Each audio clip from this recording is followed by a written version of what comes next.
Hallo liebe Vollzeitreisende und die es noch werden wollen. In diesem Video wollen wir kurz über das Thema Sicherheitssystem im Wohnmobil sprechen. In dem Rumänien-Video hatte ich es im Prinzip schon angesprochen, bei der Frage, wie sicher ist Rumänien und was kann man für die Sicherheit vom Wohnmobil tun. Da kam die ein oder andere Rückfrage zu dem Kamerasystem, was ich in meinem Wohnmobil verwende, und deswegen wollte ich das einfach mal kurz vorstellen. Wenn euch das interessiert, bleibt bis zum Ende dran und findet heraus, ob das vielleicht auch eine gute Alternative für euch ist. Hallo und herzlich willkommen, wir sind Alex und Kati. Als sogenannte digitale Nomaden leben, reisen und arbeiten wir inzwischen seit knapp 4 Jahren dort, wo andere Urlaub machen. Immer dabei Lupa, Whisky, Heinz und Muck, unsere 4 Hunde. Und ab geht's ins Abenteuer Vollzeit-Vanlife. Sprechen wir zuerst über das Thema Sicherheit im Wohnmobil. Der Markt ist gigantisch, was verschiedene Systeme für Diebstahl oder Einbruchschutz im Wohnmobil angeht. Und man kann da mit Sicherheit sehr, sehr viel tun. 100%ig sicher wird man am Ende des Tages ohnehin nicht sein. Nichtsdestotrotz habe ich natürlich Verständnis dafür, dass man versucht, sein Wohnmobil, vor allem im Ausland, wo man mit einem ausländischen Kennzeichen eher auffällt, versucht zu schützen, weil man natürlich sehr viele Wertsachen meistens dabei hat, wenn man in dem Wohnmobil lebt, ohnehin. Und von daher spielt der Diebstahlschutz auch für uns eine gewisse Rolle. Wir haben halt eben schon einen gewissen Grundschutz durch unsere 4 Hunde, die immer mitfahren und die natürlich schon per se ein bisschen abschreckender wirken. Ich habe 2020 nach einem vernünftigen System gesucht, was zum einen kosteneffektiv ist, aber auch leicht in dem Fahrzeug zu installieren, und bin dabei auf das Kamerasystem von Blink gestoßen. Das ist halt eben direkt von Amazon, und habe gesehen, dass das eines der wenigen Systeme ist, die tatsächlich ohne monatliche Kosten auskommen. Bedeutet, man muss kein Abonnement für irgendeine SIM-Karte in den Kameras abschließen, sondern es funktioniert über das Wohnmobil eigene WLAN, immer vorausgesetzt, man hat eine Internetverbindung, und schickt dann praktisch bei Bewegungen oder Temperaturüberschreitungen, je nachdem was man eingestellt hat, eine entsprechende Push-Benachrichtigung auf das Handy. Vor dem Hintergrund kann ich euch auch das Video, welcher Router macht im Wohnmobil Sinn, empfehlen. Ich werde das einfach mal oben verlinken. Da sind wir ein bisschen darauf eingegangen, welches WLAN-System oder welcher mobile Router im Wohnmobil sinnvoll ist, und das spielt natürlich einher auch mit dem Blink-System von Amazon,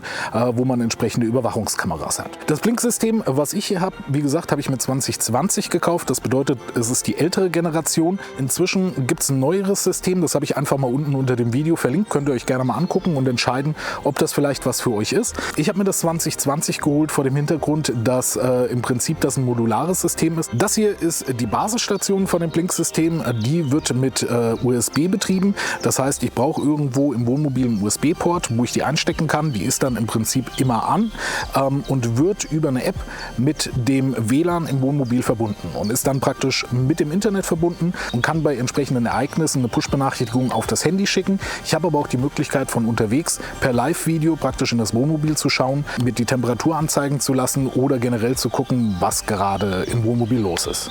Die Kamerasysteme von Blink sind modular. Das bedeutet, es gibt verschiedene Auswahlmöglichkeiten, wie viele Kameras man haben möchte, ob 1, 2 oder 3. Das bedeutet, das funktioniert alles über QR-Codes. Ich scanne praktisch von der einzelnen Kamera, die ich habe, den QR-Code einfach mit dem Handy ab, und der wird dann in der App entsprechend hinterlegt. Wenn ich die Kamera aufmache, sieht man hinten sind 2 Lithium-Batterien in der Kamera drin. Die können auch über Micro-USB geladen werden, und die Kamera selbst kann natürlich auch für Dauerstrom über Micro-USB mit einer Stromquelle verbunden werden, wodurch ich sicherstelle, dass die Batterien nicht ausfallen. Der Hersteller gibt von Werk aus 2 Jahre Lebensdauer für diese Lithium-Ionen-Batterien an, bedeutet mit einmaligem Laden. Ist natürlich immer davon abhängig, wie oft ich die Kamera im Einsatz habe, sprich wie oft ich in das Wohnmobil schauen möchte, wenn ich unterwegs bin und das Live-Video gestartet wird. Wenn ich das natürlich permanent mache, gehen auch entsprechend schnell die Batterien leer. Wie gesagt, ein Micro-USB-Anschluss ist hinten mit in der Kamera integriert, und ansonsten ist dieses System, was ich habe, wasserdicht. Auch das, was ich unter dem Video verlinkt habe, ist praktisch für den Außenbereich gedacht. Würde ich auch tatsächlich im Einsatz im Wohnmobil empfehlen, weil ich auch schon hingegangen bin und eine Kamera draußen positioniert habe am Wohnmobil. Wenn ich gucken wollte, okay, was da so in der Umgebung nachts abgeht, ist halt auch ein Vorteil von diesen Kameras. Die haben Nachtsicht und haben eine gewisse Infrarotsicht. Ich kann tatsächlich diese Kamera auch bei völliger Dunkelheit nutzen und erhalte trotzdem ein Bild. Natürlich ist die Auflösung von den Kameras aus 2020 2020 nicht vergleichbar mit den neueren Modellen, die es halt inzwischen gibt. Ganz klar, die Technik entwickelt sich und da natürlich auch die Kameraauflösung. Für den Einsatzzweck, wofür ich sie nutze, reichen sie aber vollkommen. Bedeutet in erster Linie für mich ein unerlässliches Item, wenn ich sage, ich möchte in die Stadt gehen, und ich glaube, es kennen wahrscheinlich einige, wenn man irgendwo parkt und will eine Besichtigung starten. Man hat immer so ein komisches Gefühl, wenn das Auto alleine irgendwo in der Gegend rumsteht. Wenn dann noch Hunde im Auto sind, umso mehr. Und von daher habe ich dieses Kamerasystem, wo ich sagen kann, wenn dieses komische Gefühl kommt, kann ich gucken, ob im Auto alles klar ist, kann ich gucken, ob generell das Auto okay ist, zumindest im Innenraum, wenn ich es im Innenraum positioniert habe, und kann natürlich auch nach den Hunden schauen, und besonders bei warmen Temperaturen kann ich gucken, ob die Temperaturen für die Hunde okay sind, ob es denen gut geht oder ob sie da im Auto irgendwelche Probleme haben. Das beruhigt mich, wenn ich unterwegs bin, und macht für mich dieses System halt eben recht wertvoll gegenüber einer normalen Alarmanlage, die halt nur das Auto schützen würde, sondern hier habe ich halt den Benefit, dass ich halt wirklich die Hunde im Blick haben kann, mich das zusätzlich beruhigt, wenn ich versuche, mal eine Besichtigungstour ohne Hunde zu machen. Ansonsten gibt es inzwischen, das war 2020 noch nicht der Fall, die Möglichkeit über ein Abonnement, ich glaube 3 Euro pro Gerät im Monat oder halt eben 10 Euro im Monat für eine unbegrenzte Anzahl an Geräten, auch Live-Videos in der Cloud zu speichern. Aus meiner Sicht nicht wirklich notwendig. Je nachdem, klar, wenn das Auto aufgebrochen wird, irgendjemand was klaut,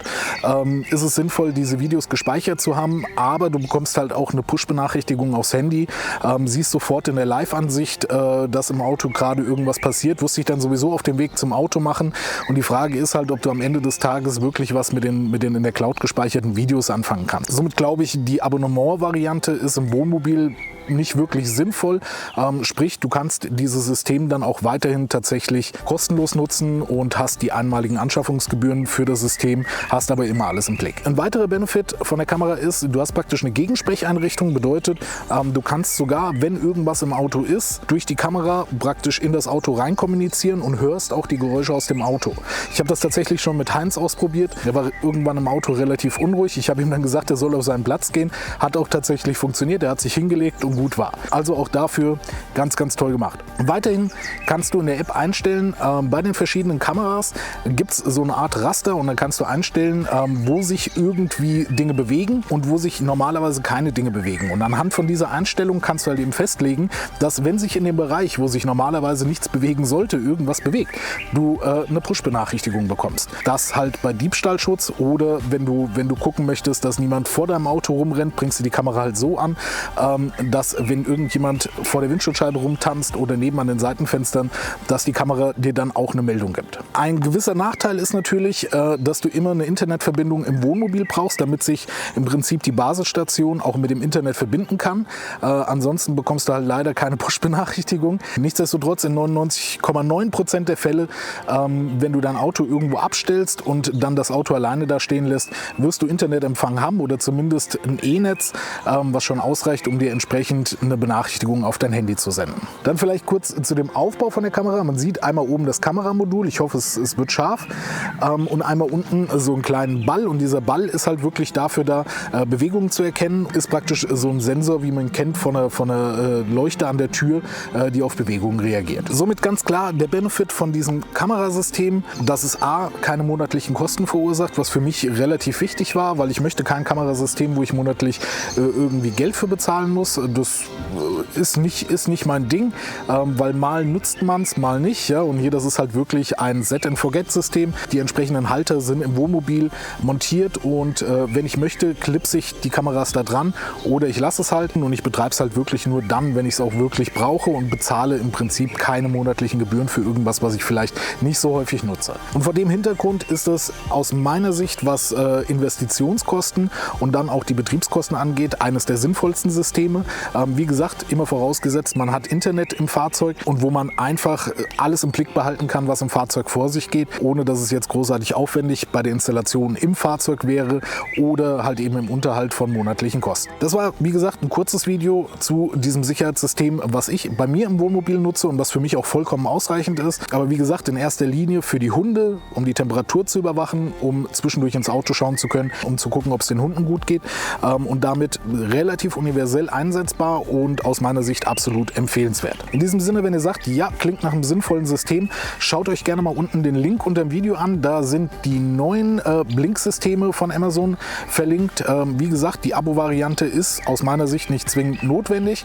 Bedeutet nur dann, wenn ihr die Videos auch wirklich in der Cloud speichern wollt, was im Wohnmobil jetzt nicht ganz so viel Sinn macht. Ihr könnt gegebenenfalls auch noch einen USB-Stick an das Sync-Modul anschließen, könnt da auch ohne zusätzliche monatliche Kosten die Videoinhalte drauf speichern. Je nachdem, wo ihr das Sync-Modul anbringt, habt ihr dann am Ende des Tages, wenn jetzt nicht das ganze Auto geklaut wird, zumindest Videobeweise, falls jemand eingebrochen ist oder irgendwas dergleichen. Damit, wie gesagt, für mich eines der sinnvollsten Systeme, die halt viele verschiedene Dinge im Wohnmobil verbinden. Lasst mich gerne wissen, was ihr dazu denkt in den Kommentaren. Und wenn euch das Video gefallen hat, wie immer gerne einen Daumen nach oben da lassen, Kanal abonnieren, Glöckchen aktivieren und dann verpasst ihr keins der zukünftigen Videos mit hoffentlich ebenso interessanten Inhalten und dann sehen wir uns beim nächsten Mal. Bis dahin, ciao, ciao.